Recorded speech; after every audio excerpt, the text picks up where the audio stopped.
بسم اللہ الرحمن الرحیم۔ السلام علیکم ورحمۃ اللہ وبرکاتہ۔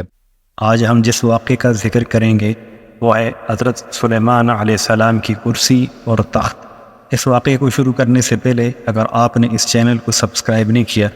پلیز اس کو سبسکرائب کر دیں اور بیل کا بٹن پریس کر دیں تاکہ اس سے ہمیں حوصلہ افزائی ہو اور آپ تک اس طرح کی اچھی ویڈیوز بر وقت پہنچ سکیں۔ چلیں شروع کرتے ہیں۔ مختلف کتب میں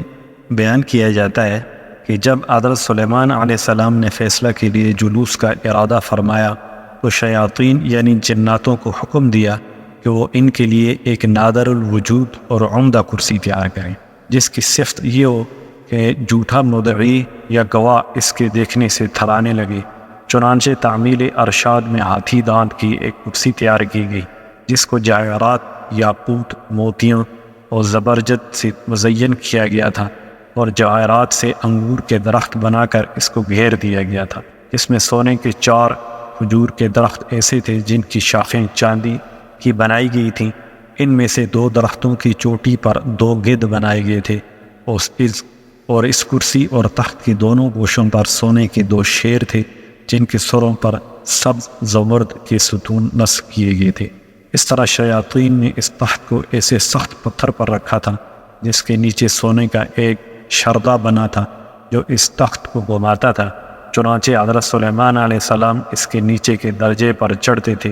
تو وہ کرسی اور تخت اپنے اس تمام سامان کے باوجود جو اس سے متعلق تھا چکی کی طرح گردش میں آ جاتا تھا، اور گدھ اور مور اپنے بازو پھیلاتے تھے، نیز شیر اپنا ہاتھ پھیلا کر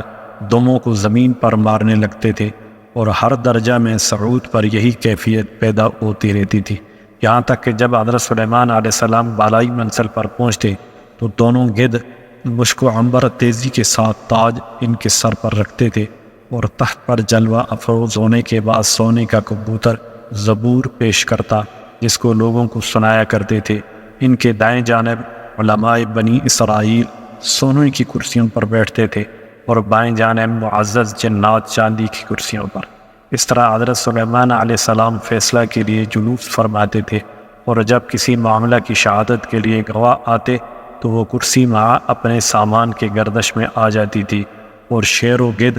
اور طاؤس اپنے مذکورہ کام میں مشغول ہو جاتے تھے۔ یہ دیکھ کر دعاؤں پر ایسی ہیبت طاری ہو جاتی اور سچ و حق کے سوا کوئی جھوٹی شہادت نہ دے سکتے تھے۔ پس جب حضرت سلیمان علیہ السلام کا انتقال ہوا تو اس کرسی کو شاہ بخت نصر نے اپنے قبضے میں لے لیا، مگر جب اس نے اس پر چڑھنے کا ارادہ کیا تو ایک شیر نے اپنے دائیں ہاتھ سے بادشاہ کی پنڈلی اور قدم پر ایک ایسی چھاپ ماری جس کے باعث وہ کرسی پر چڑھ نہ سکا، اور اسی ضرب کی کرب و بے چینی میں مبتلا ہو کر مر گیا، اور وہ کرسی شیر انطاکیہ اور روم و شام کے دارالسلطنت میں باقی رہی، یہاں تک کہ اہل انطاکیہ نے اس سے کراس بن سردس